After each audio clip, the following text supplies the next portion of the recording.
This is ESG Decoded, the podcast powered by Global Affairs Associates to provide relevant, actionable updates related to business innovation and sustainability.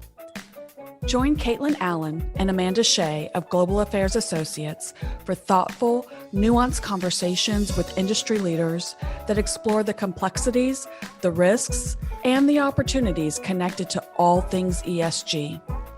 I'm Yvonne Harris, a consultant and co-host, and I will be collaborating with Kaitlyn and Amanda for the discussions that we will present on this podcast. Put simply, ESG is everything that is not on your balance sheet. This leaves room for misunderstanding, oversimplification, and the tendency towards one-size-fits-all perspectives. None of that will happen on this podcast. Enjoy this episode. Hi, everyone. Welcome back to ESG Decoded. I'm your host, Kaitlyn Allen. I'm here today with Dr. Rachel Meidl. Dr. Rachel Meidl is the Fellow in Energy and Environment at Rice University's Baker Institute for Public Policy in Houston, Texas. She was previously appointed Deputy Associate Administrator for the Pipeline and Hazardous Materials Safety Administration, an agency of the U.S. Department of Transportation.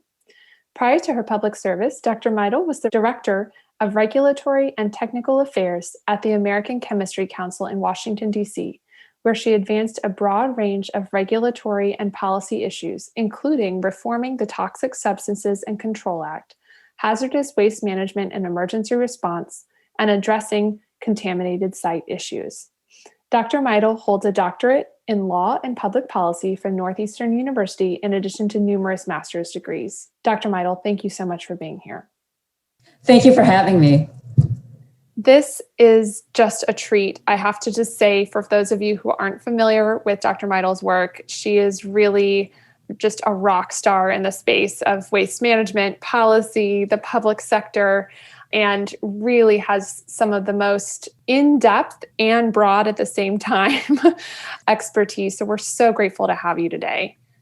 Yeah, I'm happy to join in the discussion. I mean, these issues are something that are really motivating and passionate for me. So let's jump right into waste management. Waste, as we all know, is typically an afterthought in a lot of things, from design to policy making. And this is an area of a lot of passion and work for you. Can we start there? Yeah, I mean, sure. I mean, so I'm a former hazardous waste practitioner. I mean, I've been involved in multiple aspects of waste management throughout the entire value chain throughout my 25-year career.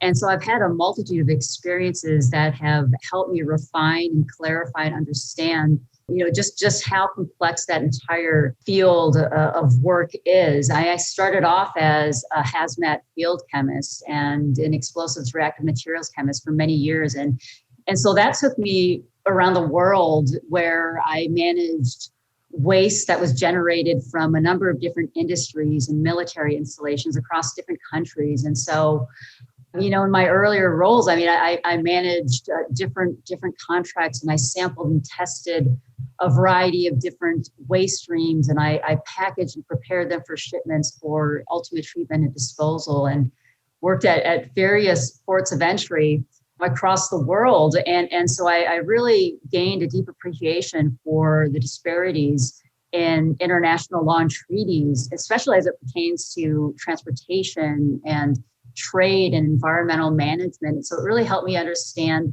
how global policies are shaped in its relationship to the U.S. rule of law. And so, because I've had the opportunity to work in all of these different segments across the value chain, what I have found through reflection throughout my career is that, it didn't matter what roles I held or where in the world I worked. What I saw was that the economy was rapidly expanding, and the volumes and complexities of waste were vastly increasing, which made it much more challenging at the end of life and really difficult to recycle and manage, especially at the end of life.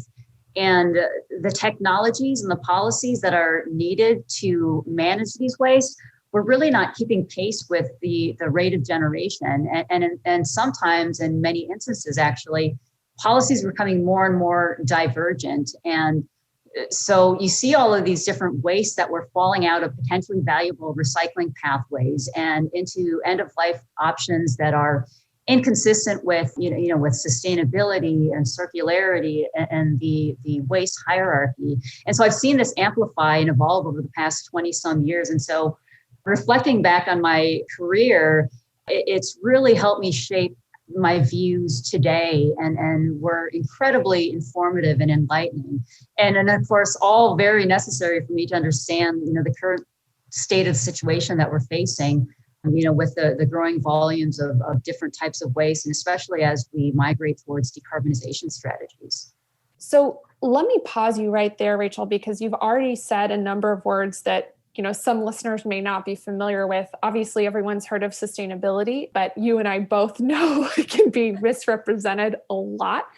And then circular economy as well. And what does that mean, and how does that relate to sustainability? We'd love to hear your own definitions or understanding of how those two relate and how you think of them in the context of waste management. Right. And these are very broad topics, right? And they are so popular today, especially sustainability and circular economy is becoming extremely prevalent in conversations. So for me, sustainability, which is incredibly interwoven into the narrative of the energy transition and waste minimization and decarbonization, it is arguably the most misconstrued descriptor, I would say, because it's oftentimes used synonymously with circular economy. And I'll get more into that in just a moment. But, there is a relationship there between those two, but they're vastly distinct. So let me start with sustainability and unravel really what I believe it entails. And in its truest form, it is a systems level approach, and it factors in a wide array of environmental and social and economic factors, and it assesses how they interact. It evaluates, for example, geopolitics. It looks at impacts to indigenous communities. It looks at socio-technical capabilities, and there are dozens and dozens of other subdomains that we have to factor in. And so it involves quantifying these, understanding some of those risks, looking at the trade-offs and unintended consequences. And we look at these from a life cycle perspective across the entire value chain. And this is really what leads to systems balance. And there's really very little application understanding of this from this angle in many of today's policies and decision making. And although there's an environmental dimension to this, sustainability is much more complex than what we see many governments and industries and media fixated on, things like conservation and preservation, or choosing presumed eco-friendly options, or switching to alternatives. Those things are really important, but it involves a much more comprehensive understanding of a system's impact and risk shifting before it's concluded that an action or a policy or a product is sustainability. So it's really about a multifaceted approach, and there's a lot of things to consider. And so I guess one thing that I can say about that, just adding on to my previous comment, is that it's really not a property of something. Things in isolation can't be sustainable. We'd like to think that they can be, things like paper straws or solar panels or electric vehicles, right? But it's really a feature of a system in its entirety, not necessarily a singular focus on an individual part. Well, mic drop, that's your TED Talk. Seriously, I love the systems level approach. I mean, that is so true. Everyone says, and it drives me nuts. It's like a product. This is a sustainable footwear. What? It's completely meaningless, right? Yeah, right, exactly. Maybe it's more environmentally friendly than the alternative, but is it sustainable? That's totally meaningless in that context. So I love that way of thinking of it's really elevating the thinking about any individual piece of the system to looking at the entirety of the system. Right, exactly. It really embodies how the parts interrelate and how they enable an effective overall outcome. I mean, because it's really the relationship between a complete system and its environment is what gives rise to large scale balance.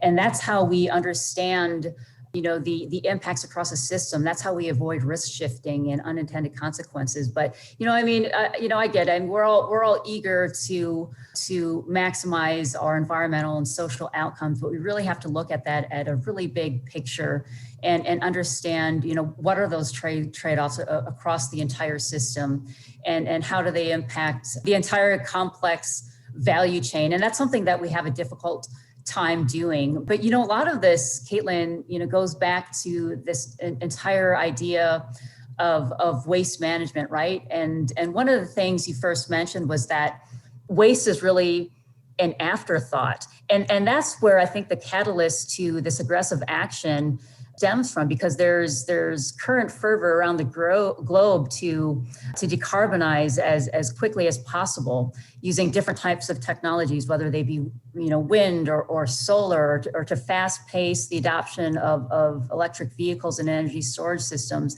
And what we don't see from a systems level is really the impacts and the waste quantities that they may produce, and the policies that we're going to need to have a balanced system. And that's where it becomes really difficult, really controversial, and really polarizing, because we want to push these strategies, but at the same time we don't quite understand, what does this mean from a waste standpoint? I totally agree. I think there's it kind of brings us to the whole life cycle assessment topic, right? Which is, what is truly the full impact, and on what types of emissions, what types of ecosystem level impacts across the life cycle of a particular product or a particular technology, when really so much of the fervor is around almost type versus full impact outcome. Does that make sense? And maybe I should clarify. For example, there's just I hear more debate about oil, gas, sort of versus solar, wind, to oversimplify, than I do about, what is the full impact of both, of both types or all types of these energy technologies? What is the full impact across the life cycle? And, are we really comparing apples to apples? Right. And I just say, a lot of people don't even know that the whole thing with renewables, right, is that, okay, well, we're not generating emissions at the point of creating electricity. That's right. Right. But there are, like you said, all of these other impacts across the life cycle that could have other, perhaps worse impacts. And it's not that, at the end of the day, right, we're humans, we live on Earth, we're going to have an impact. Every form of energy has an impact profile. But what are those? We're still not at a place, I feel like, where there's a general understanding of the life cycle impacts of all forms of energy. I feel like you're the only person that knows that. No, oh my God, there's so much packed into what you said on so many different levels, and that's true. And so, one of the things that I think ultimately contributes to barriers in progressing some of these decarbonization policies is really a lack of fundamental awareness around the economics of things like hydrocarbons and plastics, and the wide array of products and energy that's derived from them for everyday living and for the necessities of our lives. They're going to be integral to the energy transition. Just look at electric vehicles, wind turbines, solar panels, the energy storage systems, and advanced electronics. All of those things are going to require massive inputs of materials and minerals that we still don't quite understand what that means. And so again, it goes back to systems balance. It's about, the inputs and the outputs of those things. But, I think the discourse around these policies, largely focus on, unqualified competition between technologies or between materials or products, and they pit those against one another. And so what happens is you prematurely select winners really without basis and without really disregarding the material and energy inputs, their carbon footprints, their social and environmental impacts across that entire life cycle and through the entire network of our global supply chain, and of course end of life disposal, such as lack of recycling technologies for many of these newer technologies. And that really is a barrier to sound systems level policymaking, and can really erroneously push policies in the wrong direction, where we start seeing unintended consequences. So there's a ton to think about here, and life cycle assessments are really key to this.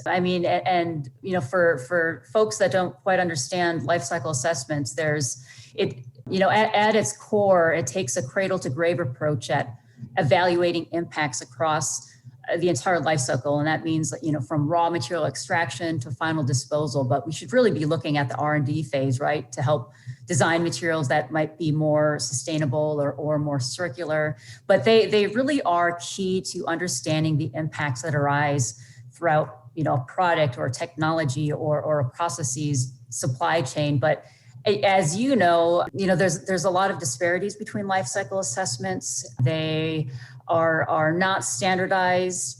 And so it really depends on the scope and the boundaries on how you set the life cycle assessments. So there's some work to do there, but they certainly can be misconstrued, they can be misrepresented, but it really is a good start to understanding, from a holistic perspective, what it entails. And the other thing I'll say about this, and I could talk for days about about life cycle assessments, is that the traditional life cycle assessments that we use really look at emissions, and they take an environmental focus, but we really need a more transdisciplinary integrated framework that looks at things like the social aspects, so social life cycle assessments and economic life cycle assessments. And there's not really a lot of this fully integrated today. They're very nascent. So there's a lot of work to be done on this, but it really should be placed on a priority as things to really focus on it if we want to attain,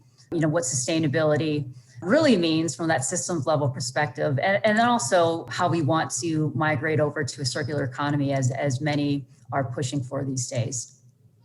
And I want to give you a chance to explain circular economy to folks that might not be aware. But before we move on from that, I just want to say, I think that what you said about expanding the scope of life cycle assessments beyond solely greenhouse gas emissions, and more broadly to look at a, cross-disciplinary lens, looking at impact, social impact, looking at equity, looking at economics, looking at, waste disposal, looking at all those other pieces, which are all, by the way, sustainable UN Sustainable Development Goals too, right?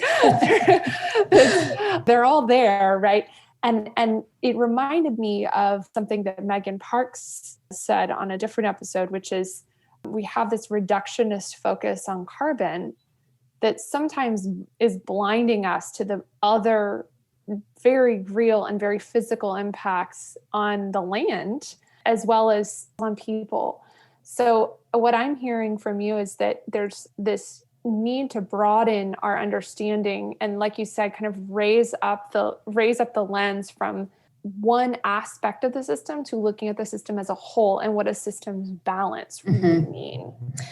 Yeah, that is true. We do need to take a systems approach, and we're constrained by the boundaries of what is currently out there. And don't get me wrong, there's a lot of work happening right now and how to amalgamate these different types of life cycle assessments. There's a lot of work on sustainability life cycle assessments out there, but of course, harmonization and things like that take time. And then there's also issues with, how do we look at prospective assessments? How do we examine emerging technologies? Because right now we look at things at lab scale. We look at things in a steady state under status quo conditions. And so this makes the comparability of life cycle assessments, with mature and emerging technologies quite difficult. And so, there is work to be done on this, but I think the whole conversation, the entire dialogue around decarbonization and what that means for sustainability, what it means for circular economy is going to push these to the forefront. And so there's tons of opportunities,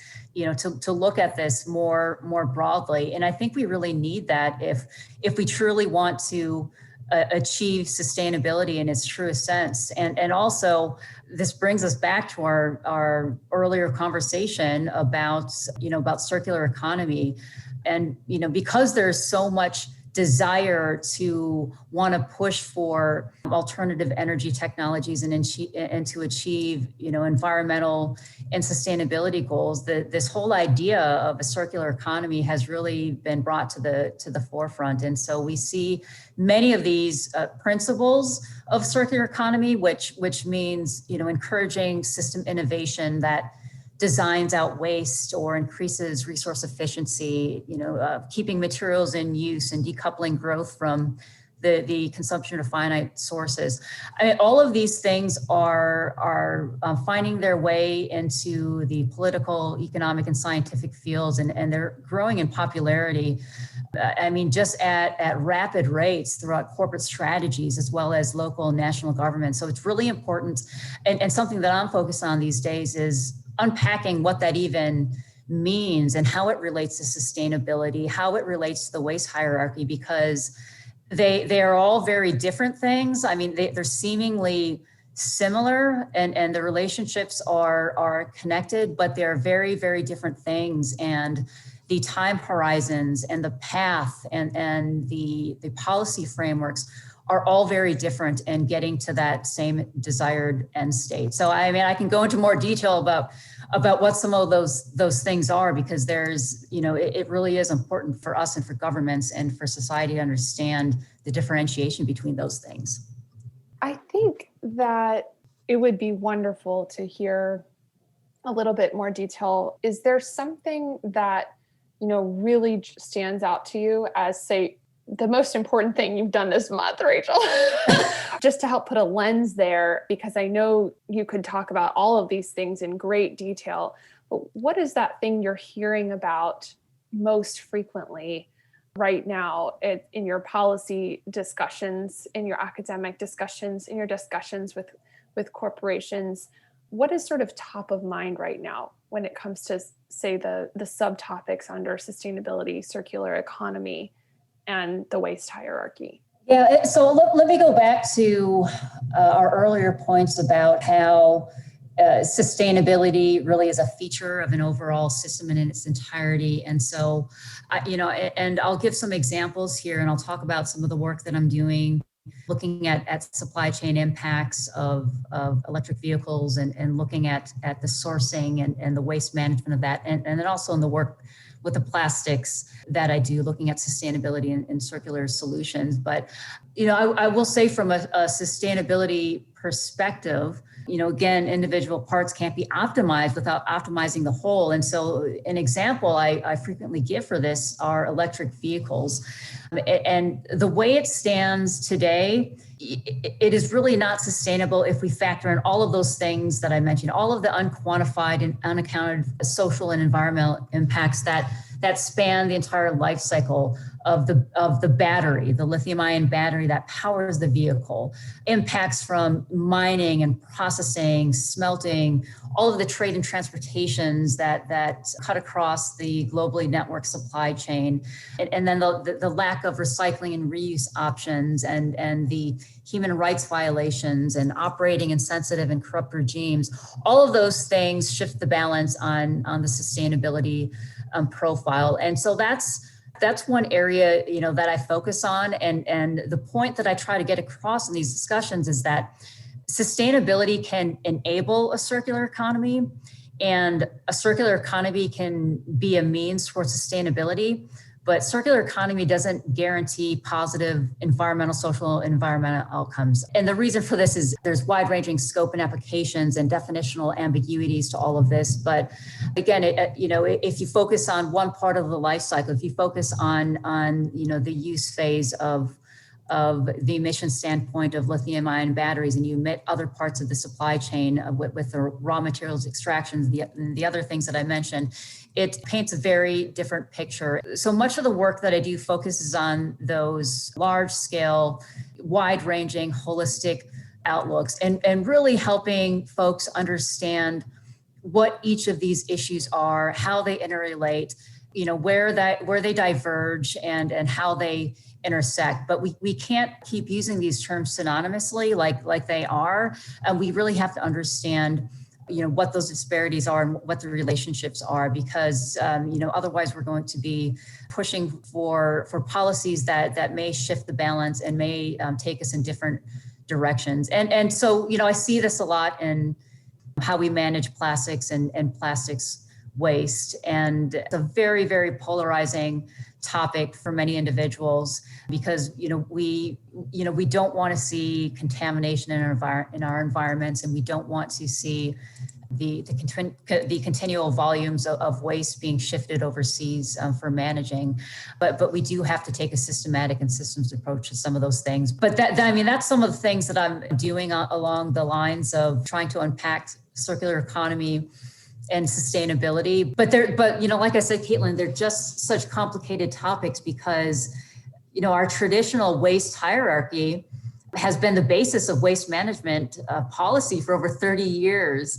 And that makes it difficult. Like when we have an institution where that is the foundation, and that foundation doesn't easily adapt to changing environments and disruptive technologies and innovations, it makes it very difficult to integrate these higher order levels of thinking and ideas like sustainability and circular economy. We try to wedge these things into our current framework, but that oftentimes results in things that don't align with our idea of where we want sustainability to be. It reminds me of something you said earlier in the conversation, which I believe was decoupling growth from the consumption of natural resources. And I think that it's something, like you said, we can't do it if we're looking at one little piece of the puzzle. It's so much bigger. I mean, decoupling growth from the consumption of natural resources, well, our entire economy, our entire global economy is based on that. And as well as, like you mentioned, the traditional waste hierarchy, when the whole system is built to be inherently unsustainable, we're talking about systems level change.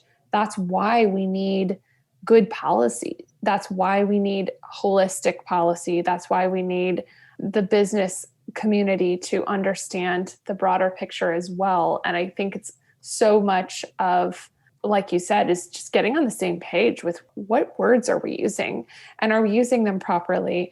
I had someone, it was so funny the other day, someone had written this article. It was all about how bad ESG is. And ESG is so bad because it's taking capital away from oil and gas investment. I said, that's actually not what ESG means. Do you know what that stands for?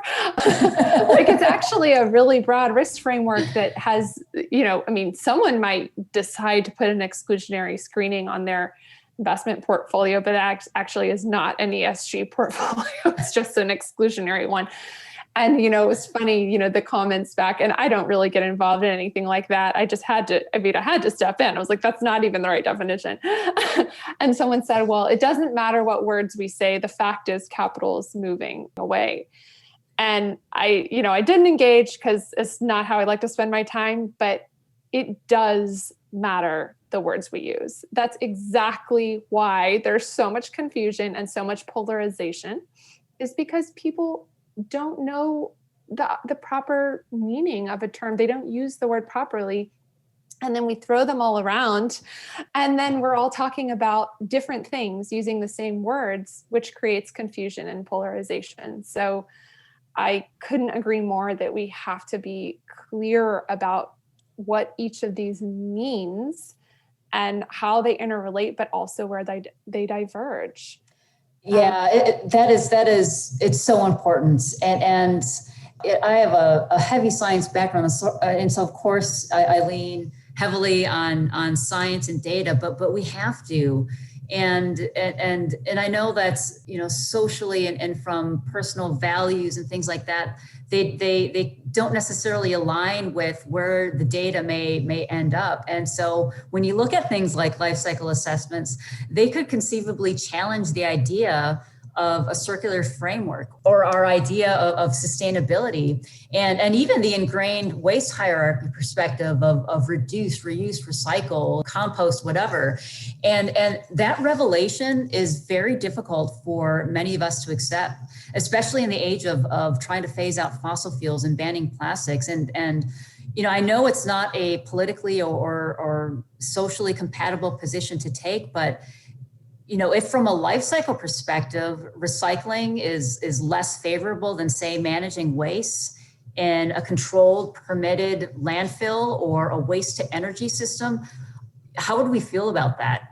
Would it actually be supported given all of the momentum around circular economy and zero waste goals? And so a thing for us to think about is how do we balance that desire for perceived sustainability with the reality that life cycle assessments and the results of those may run counter to conventional wisdom or our own personal values. And so we have to be prepared for those discussions.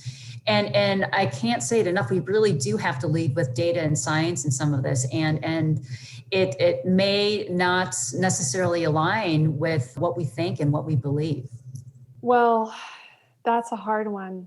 Right? It really is. It's so hard for us. And I think, to get a little bit off topic here, but it really reminds me, though, of the work of Eckhart Tolle. He's a spiritual writer, but he talks about ego. Yes. And how so much of our immediate reactions, even our personal values, what we consider conventional wisdom, they're aspects of an ego and not really who we really are as a spiritual being. And so, which maybe not everyone believes that, but he talks about allowing that space between the reaction, the immediate reaction, which is probably your ego, and allowing just a little bit of space before reacting and before jumping on it. And then, basically being able to respond from a deeper part of yourself that is more perhaps able to hold a couple of ideas that might conflict, right? To be able to take a more thoughtful approach versus a reactionary, like, I'm mad, let me go put this on Twitter. Like, can you believe that Dr. Meidl?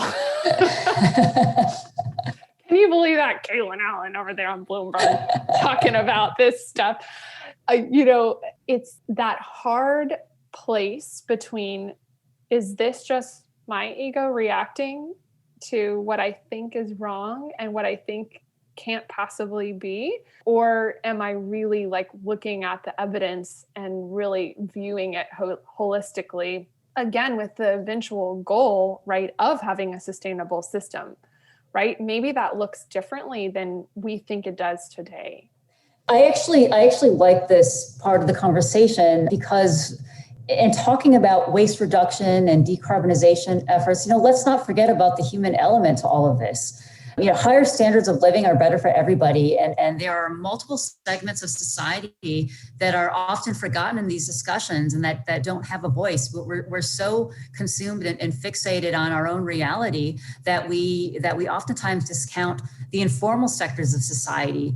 And so our perspective of sustainability, if you look at it, it diametrically contrasts with those in developing economies, many of whom are focused on sustaining their basic needs. So generally, they're not yet receptive to that whole rhetoric of waste reduction or prevention or elimination. It may not necessarily align with the daily challenges that they're faced with. And so when we start developing these zero waste circular economy, which it can be argued as being very OECD centric, and if we start looking at all of these different frameworks, how do they fit into developing countries' strategies and countries that are really struggling economically, that don't have the needed investments to build capacity or capabilities and the technologies needed to manage waste, and countries that arguably have the highest percentage of mismanaged waste, that are coming from, developed economies. And so we really have to learn to, let go of our own ego, set that aside and take in the entire, global perspective of this, because it's not just us, because sustainability is a global system. And how do we account for that entire global system without, losing sight of our values too? It's a very, very difficult balance. And you start getting into those conversations and you start looking at the informal sector. It really pushes the discussion and the policies in a very different way. So we have to figure out a way how to incorporate these societies and how to optimize their social, natural, and human capital as well. Well, and I think that's where the importance of international relations and global policy making comes really into play, because for so many years, policymaking, it's always been OECD centric, right? But how do we, for the global economy, right, kind of setting the global agenda, say, how does that rebalancing, also take place where different societies have an equal voice at the table? You might hear things that don't seem to fit into our OECD bubble. Organization for Economic Cooperation and Development. Yeah. Wow. So I think we've probably said some things that we didn't think we were about to say on this podcast, but I think it's important because, and this is why we started this podcast, because so many of these personal conversations that we have behind the scenes, it's really what a lot of people are feeling intuitively. Like, does this really feel right? Like, does mining the bottom of the ocean, like scraping the ocean floor for minerals for all of our new electric vehicles, does that really, it doesn't sit right with me. I could be proven wrong, perhaps, by the life cycle assessment and whatnot. But I think it's so important to bring some of these conversations between the professionals that are really in-depth working on issues, bring them to a publicly available place like a podcast, because it's very hard to find things that go beyond the headlines. It's very hard to find things online that, if it's not optimized to be on the first page of Google, most people are not going to hear about it. So I just am so grateful to have had this conversation with you. And I think the takeaway for me is that making sure we pause before we react to the news that might not sound like it aligns with what we thought was the plan. And then having the fortitude and the flexibility to, gather together and say, perhaps we need to stand corrected on certain things. And I know we're talking in generalities. I don't know what those things might be at this point, but there might be certain things where we have to say, wow, we got really into the tactics and we were excited about the tactics and it's all very exciting. But does it help the overall sustainability strategy from a system standpoint? Sometimes you have to change course. And at the same time, bringing those other aspects of sustainability, the social, the equity, bringing all of that to the impact conversation, all of the sustainable development goals, not just the focus on emissions, and looking at it holistically. Those are the things I'm taking away from this today. Yeah, and those are great. And my thoughts here and the takeaway, for me that I'd like to get across is really to understand system impacts, to understand the differentiation between circular economies and sustainability, and that things like life cycle assessments can challenge some of those, and a lot of our goals can actually be in conflict with one another. And so we do have to take a more data-driven, systems level approach when we look at these things. And let's not forget about waste management and the unquantified waste that we are currently in and headed for in a decarbonized future. And so although a lot of those efforts are really important, we still have to understand what that means from an end of life standpoint. And so the sooner we can wrap our heads around what they are, the volumes of waste that are out there, their compositions, we can start creating those policies out there to help get us to the end point of what we call sustainability. Brilliant, Rachel. Well, thank you so much for coming on today. And we know how busy you are and just deeply appreciate you spending this time to have the conversation. And for those of you who are listening, interested in Dr. Meidl's work, you can take a look at the Baker Institute for Public Policy at Rice University. And many of her publications are there. I know that they can see you at speaking engagements. Just Google her. There's lots of opportunities to see Dr. Meidl in action. So thank you so much for being here today. Thank you for having me. It's been a great pleasure. Thank you for listening to ESG Decoded. Subscribe to this podcast wherever you consume yours, and follow ESG Decoded and Global Affairs Associates across social media platforms. Until our next episode, take what you learned today to drive long-term value for your organization by doing good for people and for the planet.